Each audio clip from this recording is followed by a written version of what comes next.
Still blast off.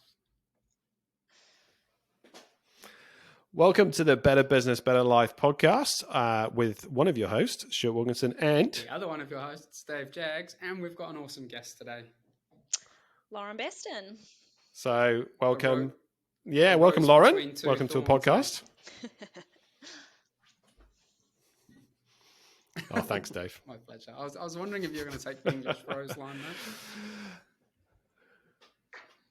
Yeah. So today's episode, quite a meaty one, and I guess it doesn't.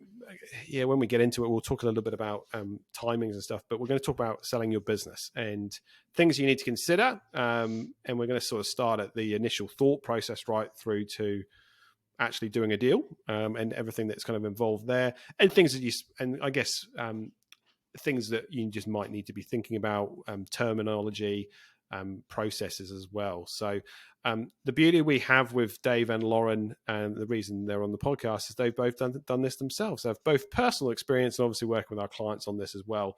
And I think within the word sell, it's within business, it's quite a broad term in the sense of when you sell your house, you obviously someone goes and buys your house, but selling your business can mean multiple ways, whether it's bringing in another partner or shareholder into the business, or sell part of your business. It might not be the whole business. So there's a bit of complexity, which we'll get into today and just talk through things you might want to consider, because it's also something that you can't really just go, oh, tomorrow I'm going to sell it, and like you might do with a house, as an example.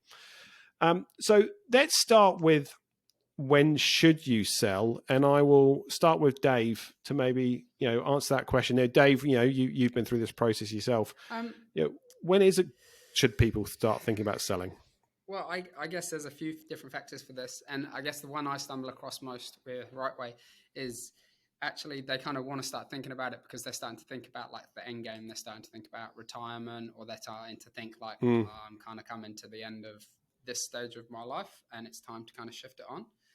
And I often find that they often start to ask you the question a little bit too late, and you kind of like burst the bubble slightly with like, realistically, you've probably got at least 18 months worth of work ahead of you before you want to sell.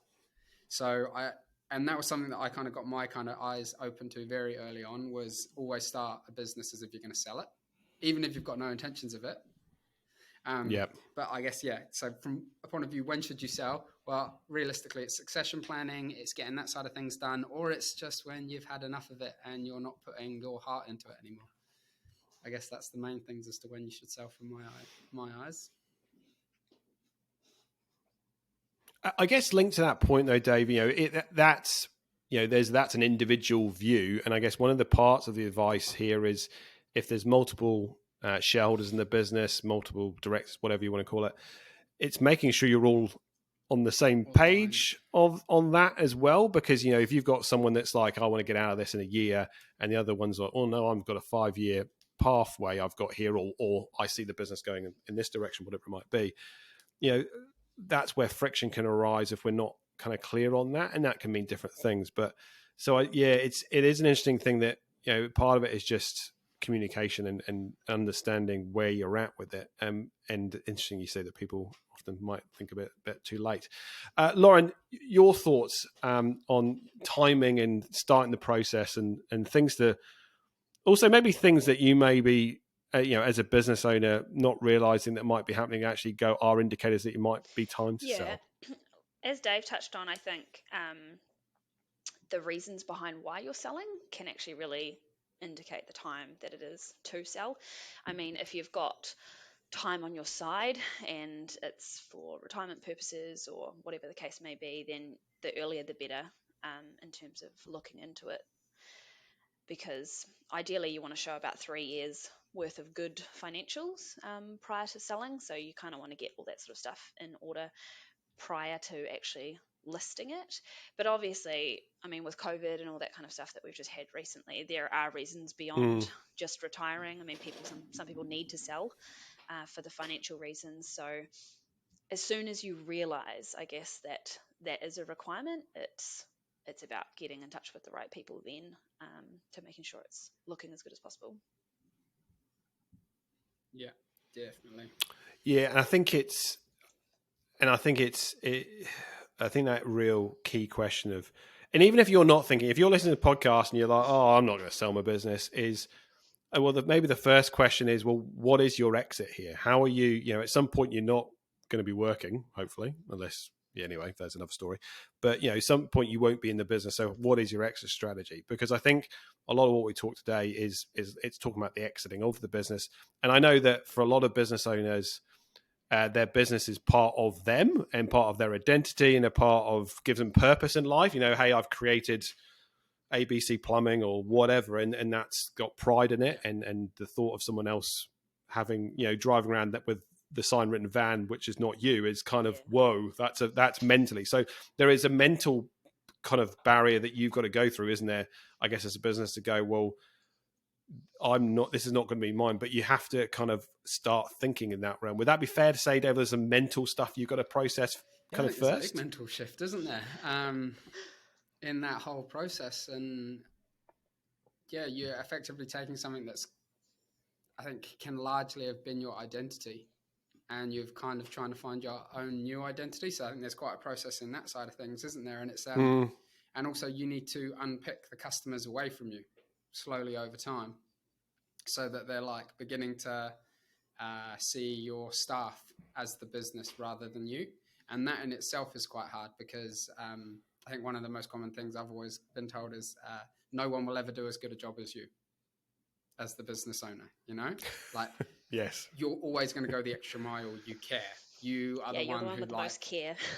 Yeah. Do you know what I mean? It's like, that's where the buck stops, isn't it? Yeah. This is my baby, Yeah. So you've got to find a way of not letting the standards slip, but pulling yourself out so that your customers now get used to dealing with someone else rather than you. If you're in that more kind of service industry where you're a bit more hands-on, or even if you're in the management position and you're not really customer facing, you've got to train your staff to a point that's like, don't come to me when there's a problem. There's like a hierarchy, or there's systems and solutions in place where it doesn't come to you.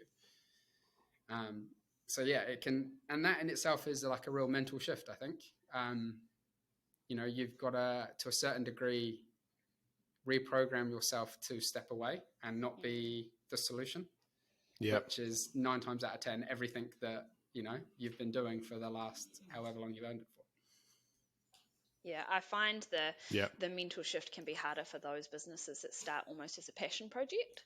So if you've got definitely that real desire for what it is that you're doing versus someone that's doing it, as an investment business for whatever they're doing. Yeah. And I find that, like, I had a meeting with a client last week, and she's a super creative person, and her business is a very creative. The product she does is quite a creative process, if that makes sense, without kind of naming her or whatever. But it's a huge passion what she does as well, and the passion she has for her customers, passion about the product she does. She has a huge amount of thought about even her packaging and how the experience is for the customer. There's a huge amount of thought that goes into the experience for customers and stuff.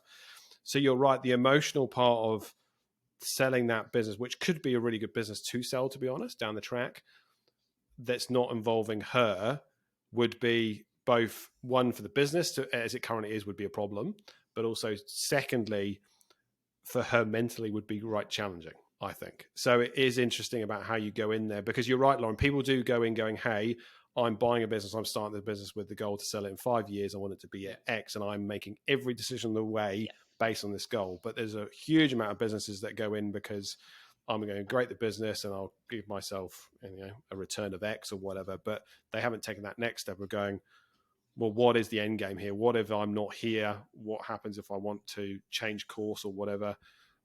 Because half of it is they probably don't know what they're going to do next, so they just carry on. So there's also that whole big life discussion of, as my old man turned around to my mum at the day he retired going, what are we doing today? And she said, well, I actually do all this other stuff while you used to work, so I don't know what you're doing, but this is what I'm doing. It was like, oh, okay. So, you have to work out what you actually can do. But they also think that it's like potentially they can't sell it because it's so tied to them, and they just presume they're going to wind down rather than set it up to sell and take that like nest egg. Like, this is actually, like, sometimes it's the process of selling it at the end that's actually the real financial reward to all your hard labors, Yeah. I hate to think what my salary was in the first couple of years of doing what I was doing with the studios and stuff. Like, I think I was working like 72 hours a week, and I was not getting paid a lot. I think I should have reported myself. I should have reported myself to the Department of let's be Labour. honest, Dave. Even if you get to a point where you're actually paying yourself a fair, wage or return or whatever, there's still, let's talk about COVID as an example, the emotional stress that business owners had to take on, and the responsibility, sacrifices financially they had to make. Like, being a business owner is not just turning up and doing a function of whether it's, I'm the manager or whatever. There's a whole lot more responsibility than that you're wanting to kind of get some reward from.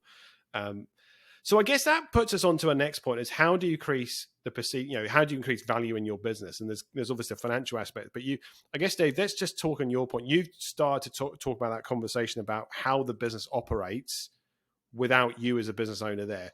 What are some of the areas where, what does that look like? What are some examples that good business owners go, oh, that actually is a bit me? Both come down the same route. If it's a passion project, you want to see the business go on and thrive without you. That's like, there's nothing more rewarding than that to a certain degree. If it's a good investment, you want it to be an easy opportunity for someone. You want them to like look at it and be like, oh, this is basically running itself. I'm going to kind of jump in there. So I guess really high quality systems is probably one of the biggest things. It's actually having some detailed standard operating procedures. It's having all of that kind of stuff documented and in place so that the same level of service and the same standards will stay in the business. So when you leave or when someone else comes in, and quite often if it's, you're the working owner, a lot of that stuff is in your head and it's not actually written down.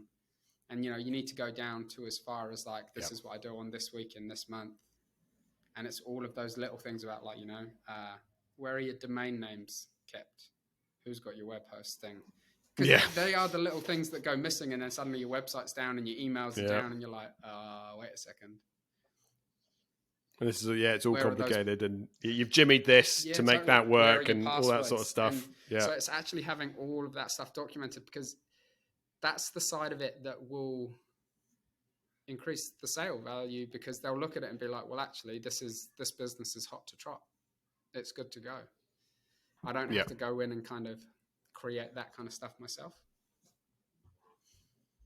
Yeah. Well, what about you, Lauren? From your experience here, what is it that people need to start thinking around this them not being their idea? Yeah, I think again, some of it does come back to the reasons that you're selling. So if you've got time, then you not being there, you've got time to, I guess, mentor someone else that's in the business to really get them doing what it was you were doing. They might be interested in taking it on or something like that.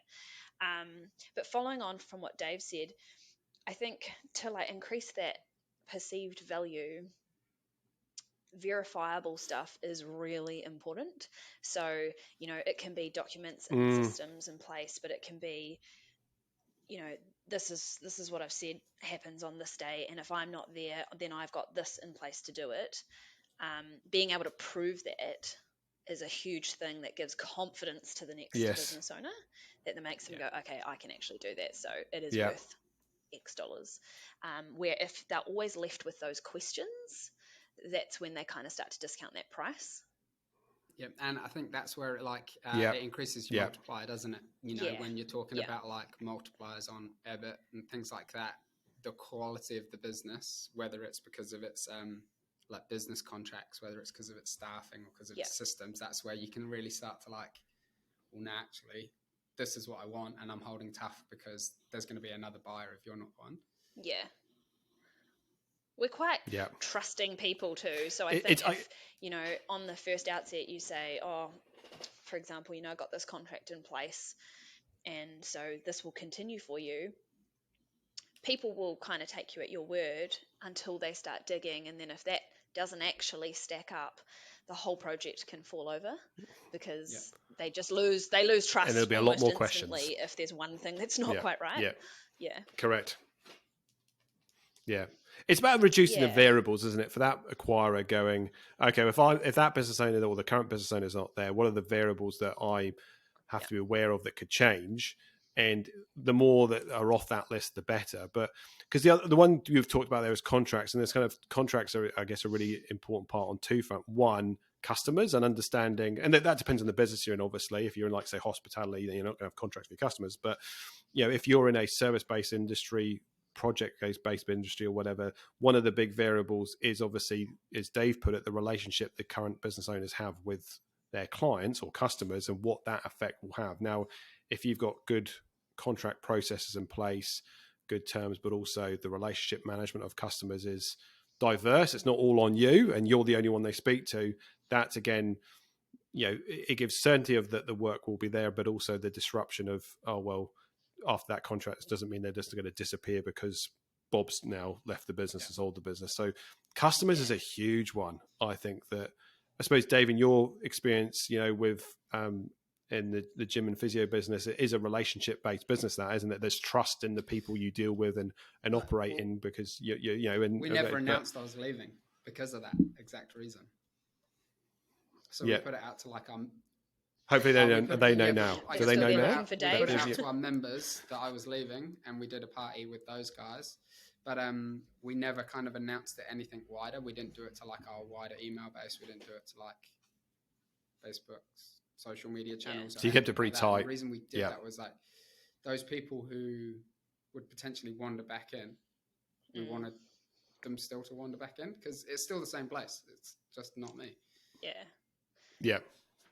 So did you purposefully, I don't know, a period before you were going to leave, start to, gently hand over relationships to other staff members and just start to that process? That was quite hard for me, to be totally honest with you, because it's like, I like talking to people. I like holding. They won't do it as good as me, so why would I do this? Like, that's what I like to do. That's kind of where I see one of my strengths. And I actively had to step back from that and not take sessions and not, be the knight in shining armor. That was quite hard, but I knew that I was doing it for the greater good of what I was trying to achieve in other ways. So, it was quite a shift within my head to make that happen. Like, very much a personal challenge. Yeah. But as it was, I was doing a good job of unpicking the business from my life in other ways, like creating all the operations manuals and everything else that needed to be done to a really high standard, so it could carry on without me. One of the biggest assets, and I guess one of the biggest questions that probably most acquirers would have, but we know it's the biggest asset for all businesses, is their staff and their people. They're the ones that are the business. Doesn't matter what business you are in, people are a huge part to delivering the service, the output, whatever it is that your business does. And it's going to be the biggest question mark probably for any acquirer is, okay, what's the current staffing and what's the impact of this going to be? And we're going to get into how you work with your staff on this in a bit. But I guess, how, with staffing being such a crucial part for any business, and we look at it now, recruitment's really, really tough. We're in a very tight labor market. So it's going to be probably even more concern than previously. Is, if you've got a chop and changed, staff coming and going all the time, that actually probably is going to affect your perceived value of your business and what could happen there. But also the seniority and experience could add huge value, because if you've got someone that's your right-hand person for the last 3 years and they've been shadowing you and they know how that business ticks, it's a very attractive thing for the business and going, cool, they've got Kevin there. Obviously, there may be some go, how secure is Kevin and all that kind of stuff, but good staff, and especially seniority of staff, is a huge part, Lauren, isn't it, to this whole to a lot of acquirers' questions on the perceived value. Massive. Well, to a certain degree, a lot of businesses, the staff are the business. Really. You can't beat that. And I've got a real great story about this, actually, and I've got a great one from a RightWay point of view. I was looking for lots of businesses, and I saw this mechanics come up for sale, and I was like, oh yeah, pretty good turnover, all look pretty good, had quite a niche specialization. And I was like, oh yeah. And in my head, I was thinking, I've, good mate who's a mechanic in that area. I reckon he could, I wonder if I could coax him out. I'll put a couple of people together, buy it, he'll run it for us, kind of thing. Did a bit more research, filled out CA, and it was my friend's garage that he worked for, but he didn't know. But he'd worked there for 16 years, and basically the garage was built around him. Yeah. Really? Yeah, so And as it was, filled out CA, kept my mouth shut. Business went through and sold, and it's because he didn't get offered it, he just walked.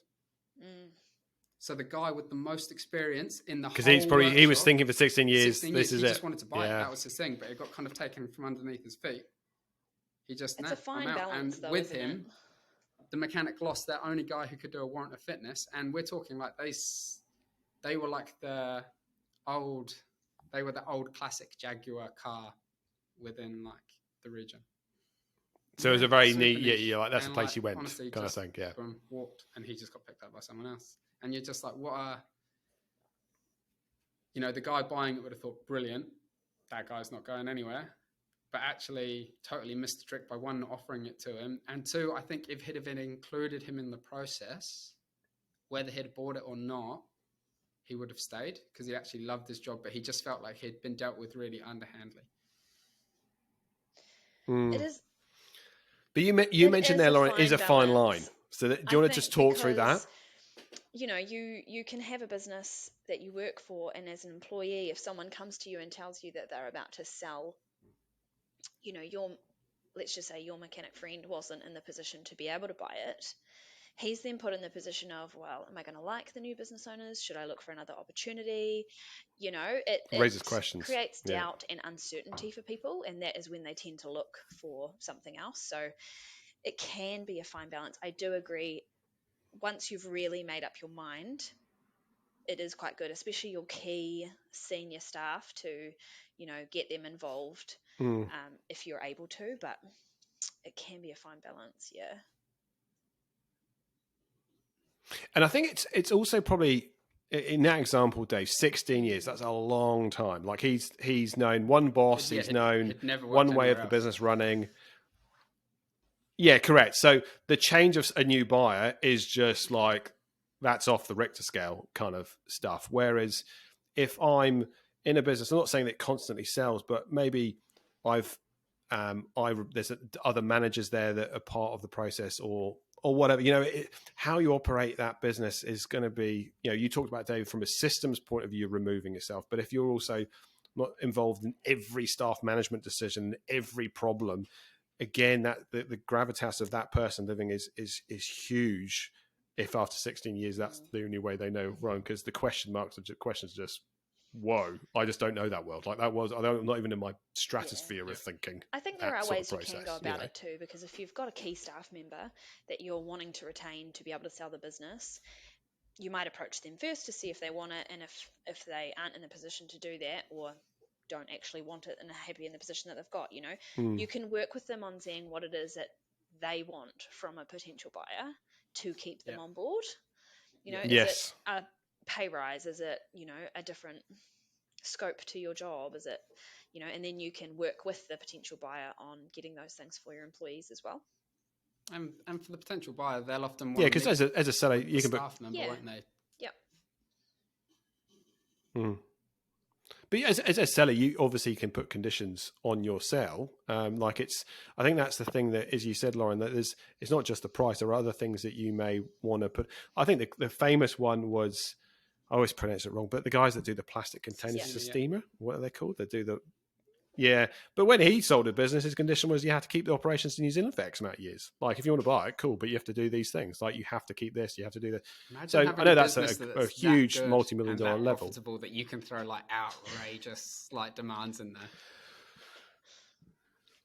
Yeah, but as you said, Lauren, like, the new buyers, they're going to want to keep the key staff. So, if you're saying, hey, look, you're going to have to make sure you secure Kev. This is the conditions to make sure you secure Kev for at least 12 months or some sort of whatever. Not some of that stuff you can't guarantee necessarily, but being open about that on both sides then makes there's a higher chance of success for both parties a common through that clause process. is for the business owner to remain there for, say, 3 months whilst handover is taking place and making sure everything's smooth in terms of, handover. So why can't you do that with staff?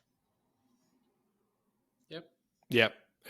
I think it's interesting that I always think about the business owner, because there is no doubt, hey, as Dave said, like, you want to make sure you've got all the passwords for stuff and all those sort of things. And how do you do this? And just those, introductions to maybe some of the suppliers or whatever, that running of the business. But there is also this whole mental side that the business owner will need to go into that process of handover, being very clear that this is a handover. It's not, you will never not do it this way. And you can't like it. That is, I think, and there's some business owners will go, oh, I'll stay on for a year if you want, or whatever. I'll stay on for loads of time. So you've got to be really clear on that. Okay, I want some sort. I'm going in. I am handing over. I am not there. I'm now in some ways the new owners are going to dictate what this looks like and how they want to interact with me and how they want me to interact with the staff, because I'm not the boss anymore. But I think these steps will be trickier. I'm not saying that it's probably impossible not to be difficult or just like, Jesus is a lot, but mentally you've got to be prepared for that. Like, you've got to be prepared that I'm going to sit here for 3 months, whatever, and I'm not the boss anymore. If they make a decision, I don't agree with it. It's not up to me, sort of thing. So there's again, the mental side's important with this. Big shift for some of it. We actually had one of our clients sell, and it was with me and Shelley. Took them for a kind of a session when they were kind of tabling it all, and we were kind of talking them through the process. And they didn't want to tell any of their staff. And I guess the reason I'm bringing it up is they come from quite a small community.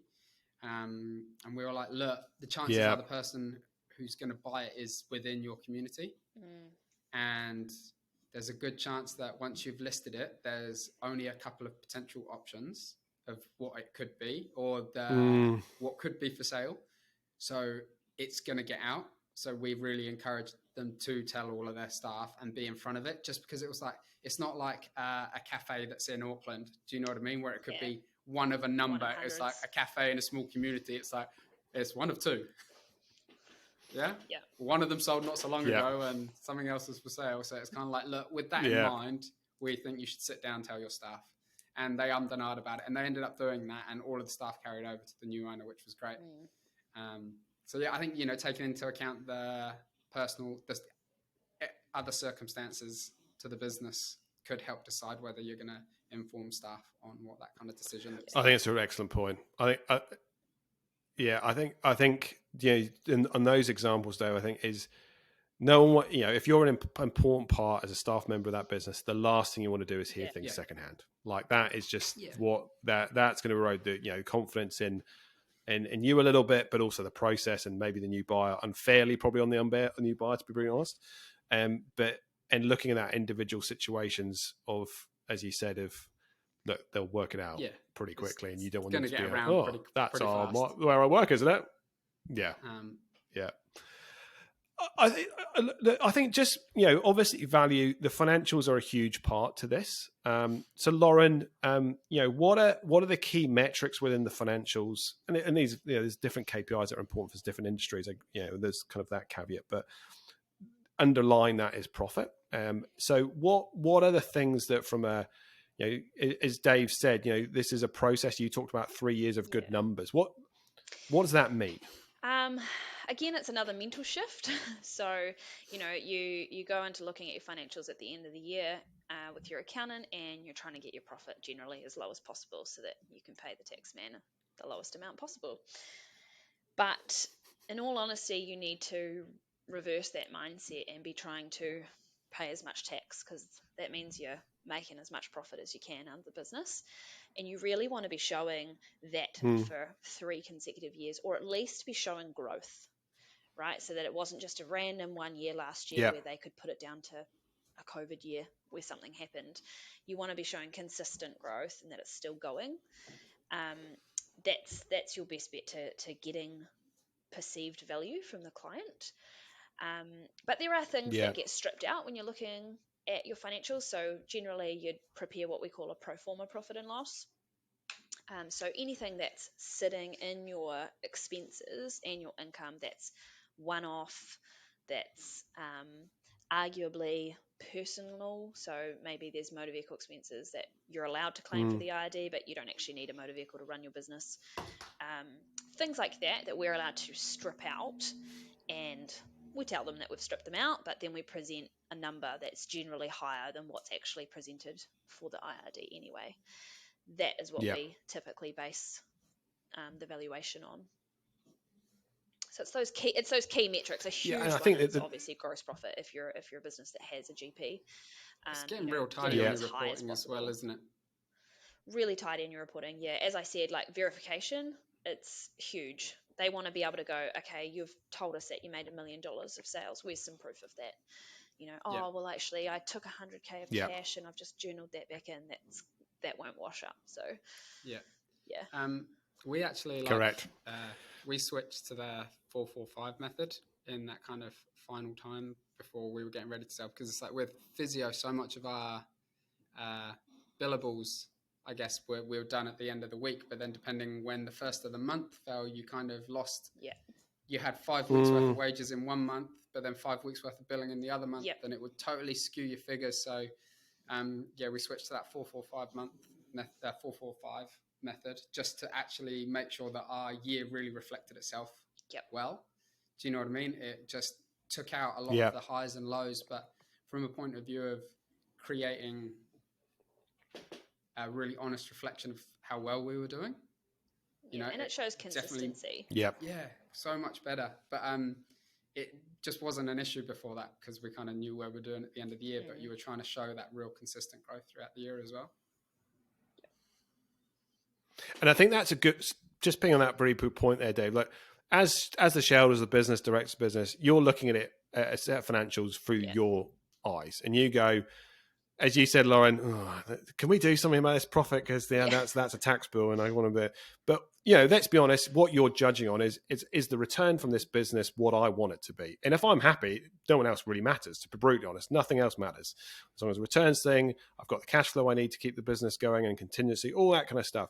But suddenly that view of the business is completely changing to what that other person might view. So you're not there just on your personal view in it. You've got to think about it differently about, okay, I actually need to show consistency here. It's not, I understand that why that's been lumpy over the last 2 years, but I need to be able to show consistency in revenue. I need to show how sticky that revenue is. I'm not, before I wasn't, we'll just invoice the next month. Well, no, actually I want to get better at my invoicing process so it's consistent. I've got that. So I think it is that mental shift, and also working with your accountant and probably bookkeeping processes around making sure you've got a really good financial process so you can get your consistent accounting. If you need to accrue anything, whereas previously you might have just go, let's just wallet that big marketing expense for a one-off campaign in that month. I don't care. But actually, it's a 3-month campaign. We might be able to accrue it. Things like that, you just want to get real tidy on. So getting ahead of it. And this, I guess, Dave, your point is, this is a process. It's a 2 year to 18-month process because there's some work that'll need to be done, not on just the business, but again, maybe new processes in place to get the numbers performing and showing in a really you just good want to be light. really reflective, don't you? Of what you are actually doing. Yeah. Another thing to consider is your lease agreements. If you've got any lease agreements in place, especially for buildings and rent and things. If you're trying to sell your business and you've got the numbers looking great, but it turns out you've only got 6 months left on your lease, you're going to want to have that, with a longer term, or at least write a renewal before looking at selling the business. So people, again, it's just the unexpected. If they can't plan for what their future is going to be when they're in the business, then it devalues. So I was literally on the way to signing the contract on my sale, and we had a demolition clause activated. Great. Yeah, oh, wonderful. It was all okay, but that was one of those moments that you're like, oh no. I didn't need that. But Lauren, that's particularly important, obviously, in some like hospitality businesses and all that sort of stuff, like real, because venue and location in some businesses is more important than others. But I think that's a really good point, is really being clear on, if the building is offering value from a distribution, hospo point of view, be clear on that. Because also if it flows onto the staff point of view, if suddenly, even if it's an office-based business and the lease is up, so it's not a big deal, but you're moving offices, well, 2 staff might go, but that's now a pain. So actually I'm going to quit. And so again, flow on effect. So just security around that stuff is really important. So Now, I guess it comes on to our final part. Okay, you know, we're starting to think I've mentally got myself in a place where, okay, I know maybe I'll be selling at some point. Doesn't matter when, but, you know, 2 years, 5 years on the track. I'm starting to think about a plan with my accountant on how I put my systems in place, value, you know, backing up what I'm saying is in the financials, contracts, all that sort of stuff. How can you sell a business? What's the mechanisms? And I guess industry to industry, there's some different options a little bit here and some traditional ways that changes. But starting with you, Dave, like what's some different things and different options? Because it's not as simple, you know, buying a house and selling a house. It's very simple that happens. But there is multiple options here, isn't there? I think it all kind of comes down to how quickly you want to get out and your reasonings for getting out. If you're thinking about your succession plan and retirement, and you've got time on your side, I think that potentially looking for someone in-house and doing some form of kind of, okay, right, I'll sell you 10% this year, then 20%, build them up to 50% with the idea that you're then going to sell on the 50% down the line can give you a great option. And, you know, that kind of comes with added perks in the fact of one, you can kind of wean yourself back. But you can normally, in those scenarios, get a better sale price as well. If you're happy to play the longer game, you can kind of, you can be the bank to a certain degree. So potentially you can kind of charge some interest on it and so on and so forth. So that's kind of one option that we see is quite popular. The other options go through a broker. And, you know, at the end of the day, a lot of people try and sell their houses nowadays privately, but it's times like this when there's kind of actually more houses on the market. You need that cut through that you do need to go to a broker. They've got all the contacts. They kind of take that personal kind of grudge match out of it. But you do need to appreciate the fact that most business brokers are in that kind of 9 to 10% commission bracket. So you are there's losing a fee. a chunk. I guess the good thing, Dave, there for the broker is it's a confidentiality aspect, but also them being able to have conversations on your behalf with people under an NDA confidential agreement, which kind of takes you away from that a little bit, like a real estate agent does. You know, it kind of, you know, keeps it kind of quite commercial. And they've got the market history. You know, they can present X amount of businesses that have sold at this price, and that's why they're using this kind of formula to get to the price for your business. So, you know, you can't underestimate that in certain businesses as well. If you're kind of actually looking for the now, I just want out. If you go to a broker that's nationwide too, they've often got contacts that could be interested, you know, up and down the country, which you're never going to reach if you're just trying to put it on expanding or go with your local market. So it's definitely worth considering. I would find very, you know, few and far between businesses that don't make back the commission in terms of what they would have got. So for most parts, it's like real estate. You can go it on your own and you know, it's a lot more work, but you typically get a better price. So it makes up for that commission cost. And then I guess the other one is just kind of if you really understand your market, potentially there is someone, you know, a supplier or someone you supply to who may want to buy it just because one, they get to like monopoly the market, or they get to effectively then hold the importing rights or something like that. So kind of that person who is like, well, actually, buying that is a no-brainer because it's effectively going to pay itself back. So yeah, I guess just understanding those kind of things, and they're definitely worth thinking about. I think, you know, think about all your options, especially if you've got time on your side. Yeah, a lot of people don't consider. I think time. A lot of people don't consider a competitor when they're thinking about selling. But it's funny, the perceived value for a competitor is often actually quite a bit more than, you know, just a staff member or a random person that's looking for a business, because often they can take your GP and add that to theirs without adding too much overhead. So for them, it's worth quite a lot more. Yes. So it should always be a consideration. I think for competitors, there is, you know, their view is, okay, I'm a bigger business now as a combination, so I can get better rates. I know what I'm doing. You know, I'm experienced. I'm an experienced operator here. I'm already in it. I know the suppliers. I know how the main suppliers in this business. I've got good rates with ABC already, but now I probably could get another couple of percentage across the group. So I'm adding margin to my existing business, whatever that is. So you're right. Competitors are a huge part of that. I think the one you talked about there, Dave, at the start with, being able to bring in an employer. We had a professional services firm that I work with up here in Auckland. She was a solo practitioner. And she didn't want to sell the business from a financial point of view. Actually, it was more the weight of being the solo business owner with 8 staff. I think she's got 8 to 10 staff, wearing multiple hats in that business, from customer management, client relationships, project management, workflow management, all that kind of stuff. Through COVID, she's like, I've had enough of this. I need, the idea of the solo, that it's all on me. I'm a bit over, to be honest. So had someone in the business who bought in and bought stake. And so, there was financial output from that, which is great for the original owner. But it was more actually, now I've got someone who I can share decision making with. It's not all on me. They bring in expertise, which was that I can elevate around staff management in this situation, and I can focus on this bit. So there is different reasons for sale rather than just financial aspect. And so they're now in a position where they think they can grow that further. And the previous owner was like, I do not want to grow anymore. But they're now in a position together to think they can get some more growth into the business.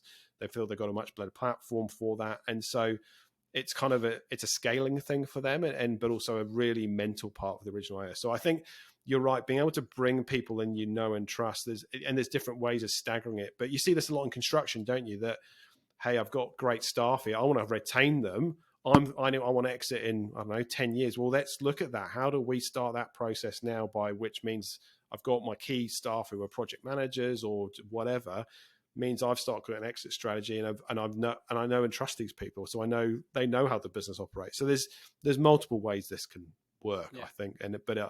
But if you're in a hurry, then it's when, I guess, you're going to have to make sacrifices. I guess one thing I would say is, probably on a hurry. And I know we've got it kind of documented here. It's just all of those different requirements, I guess, have different stakes with lawyers as well. Obviously, if you're selling a business, it's a bit more cut and dry. You'll kind of get your more standard sale and purchase agreement kind of thing rolling through. But just because you're bringing someone in who's already in-house, who you already get on really well with, do not underestimate the importance of a rock solid shareholders agreement. Yeah, I always say this to all my clients, and they kind of look at me a bit confused. So it's you need to create equality through inequality. Yeah. You need to work out, how do you remunerate when someone isn't pulling their weight or is decided to step back slightly, or you need to find ways of creating fairness. And that comes down to your shareholders agreement. It has to be rock solid. I completely agree with that. Do not skim. It's funny, is not Dave, a New Zealand do-it-yourself job. You don't shake.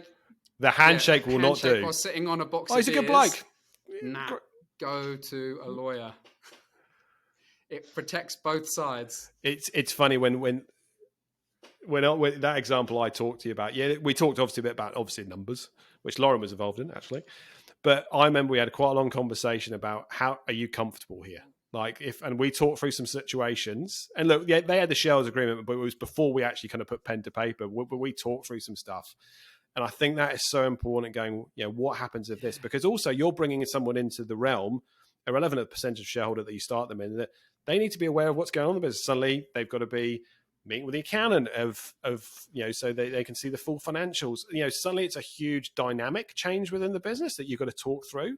There's other parties involved. So you might be me and Dave, but we've got spouses, so they're involved. Whatever you like. So you've got to be really comfortable about, okay, how are decisions going to be made here in this business moving forward, and stress test the heck out of that and go, what happens if the worst happens? And talk about it. And quite often the one that I hear is they'll bring in a junior, someone who was potentially their apprentice. They've built them up through the ranks, but they still act like that. And it's well, they didn't bring you in as a business partner for you to still be the understudy.